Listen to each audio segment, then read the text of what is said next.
Good morning and welcome to the Freeways Media YouTube channel. Again with me I have Unathi Kwaza, and we're fortunate enough to have her in Johannesburg. Don't forget to subscribe to the channel, to follow everything that we do.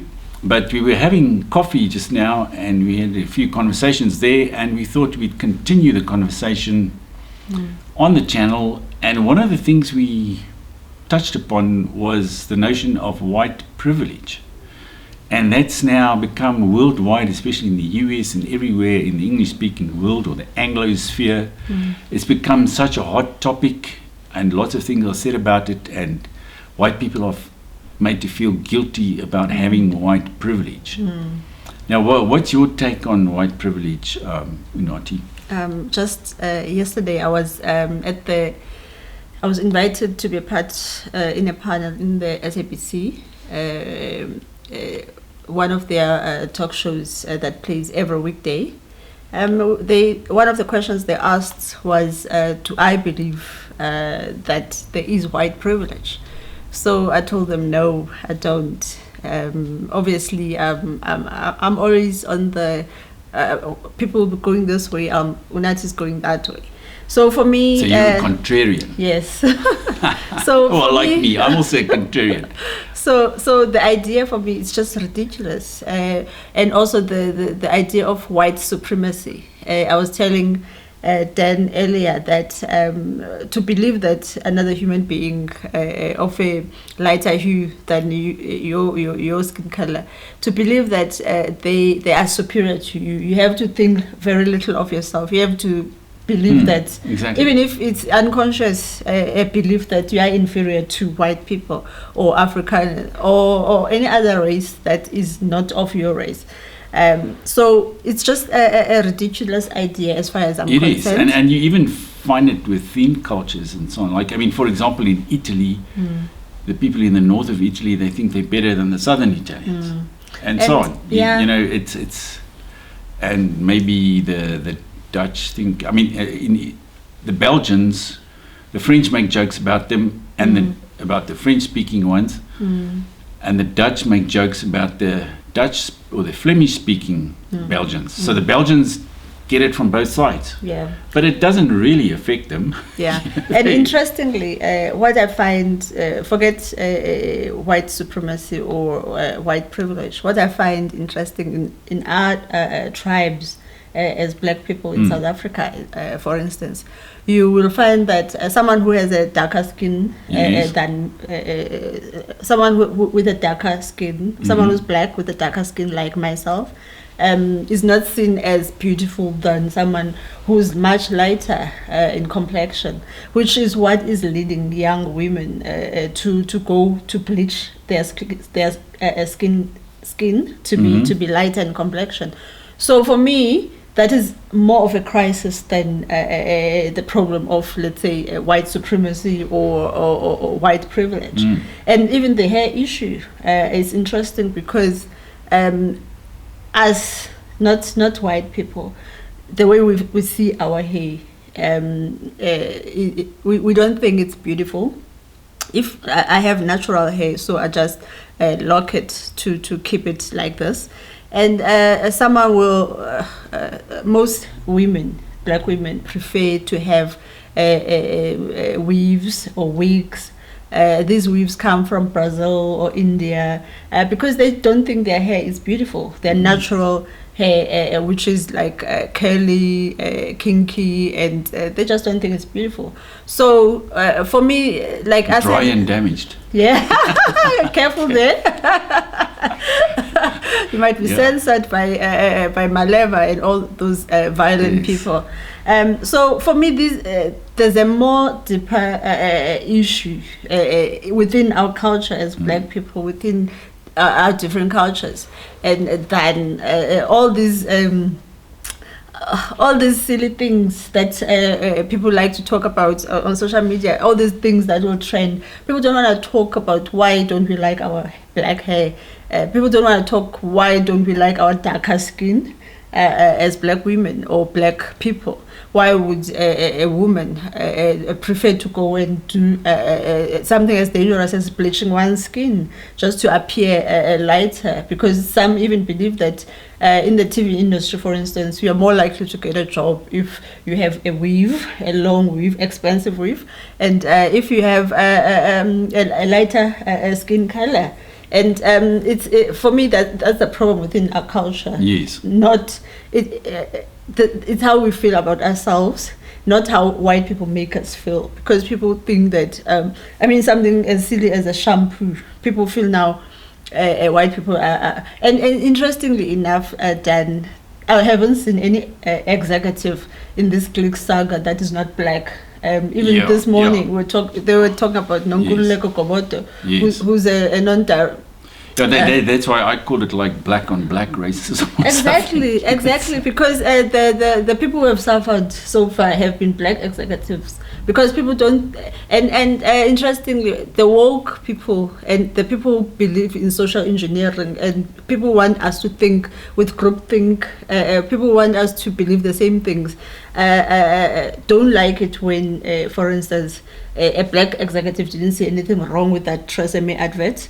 So that they don't feel bad about attacking them, and they don't feel bad when they lose their jobs. And you have to ask yourself, then if they say that Black Lives Matter, for instance, so are they saying that these black executives' lives and jobs don't matter? These are the conversations that people don't want to talk about, and they would rather focus on non-issues, made up racism stories. Because this one has been turned into a racism story again. And unfortunately, these conversations are not taking us anywhere, because we don't want to deal with the real issues that are within our communities. Okay. But do you believe that, whites in some countries have privilege? I don't know, they talk about it in the US, white privilege, and in South Africa. But maybe if you look at a country like... And they say the same thing in Sweden or in Scandinavia, even though the Scandinavians never had colonies. But the people who are fixated on that too, like think about Lewis Hamilton. These are millionaires these are black millionaires who've excelled, even though they tell everyone else that white privilege, things are so hard for us. Think about the 60s in the US, the civil rights activism, and all the changes that have happened. If people think nothing has changed in the US, or if the people think nothing has changed in South Africa since 1994, they're just misleading other people. Look at the black middle class that keeps increasing in South Africa today, and tell me then, why can you still say nothing has changed in this country? Why can you still say that the economy is in the heads of white people? Because that's what Marxists actually believe, and all these people who say nasty things about white people. It's not true that the economy is still. It's not true that the economy is owned by white people. The economy, the JSE, is owned by white people, and all that. Because if you look at the PIC, for instance, who are also invested, it's mainly black people as pensions that are there, or in investment that is there. So all these people throw around numbers, but they don't really know they don't want facts, because facts on the table are that white people, and we unfortunately we are losing a lot of high earners in the white population in South Africa, and so it's not like white people are increasing in numbers, or Afrikaners are increasing in numbers in South Africa. Look at farmers who don't feel safe. They might find maybe, let me go to another African country where I'll feel safer. Let me go to Russia to feel safer in doing farming. So I don't see why we must still see white people as a threat to us as black people when our numbers are increasing, because unfortunately there's a lot of There's a lot of, let's say, births, teen pregnancies. The social grants system, child social grants, they are increasing. They're not going down, unfortunately. And the economy is not increasing. So we're making more babies than we should be making money and improving the economy so that people's status and can improve. I mean, when the ANC talks about a better life for all, we haven't seen it happening, especially in poorer areas where the quality of education is inferior. And people don't want to talk about those issues that could actually improve people's lives, black people's lives. They would rather talk about shampoo and all the other nonsense on the side. And that's what the media likes to focus on. I mean, it was interesting for me that last week we heard from Stats SA that the economy shrunk by 51%, and yet the biggest story was the EFF last week. We don't think about the implications of an economy that has shrunk by 50%. What does that? I mean, look at the cost of food. I'm sure fuel will rise as well. So yeah, I mean, recently, food has increased in price. All the fresh produce. I was shocked. I saw the price of 2 kg of rice. It's now over 35 rands, and yet not long ago, if it was on sale, you could find it for 19.99.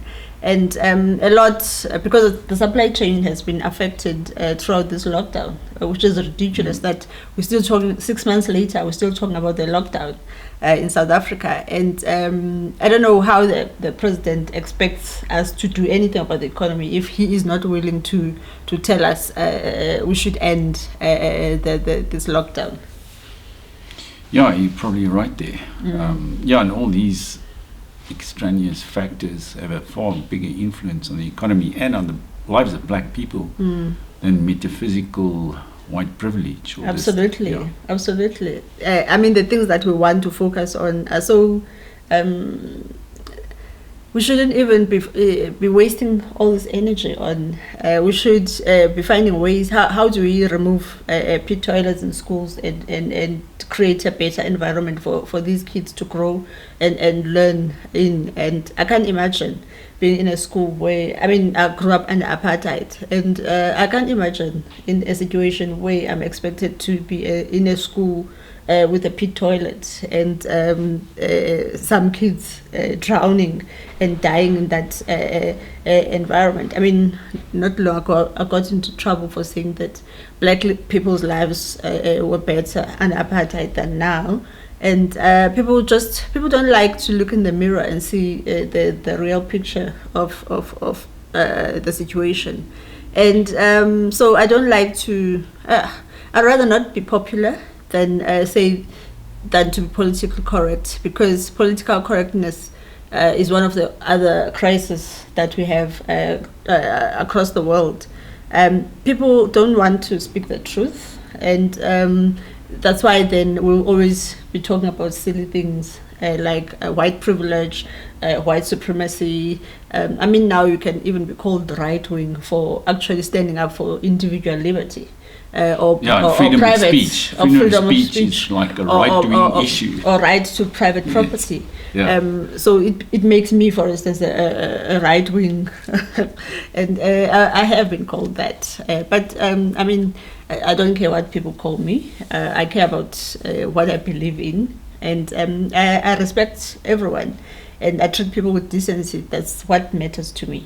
And so it doesn't matter what I get called, really. Okay, well, great. That was a very interesting discussion. And we'll continue the debate on YouTube and Twitter and elsewhere on social media. And please don't forget to subscribe to the channel, to Free West Media. And until next time, we'll see each other again. Yeah, thank you. Goodbye.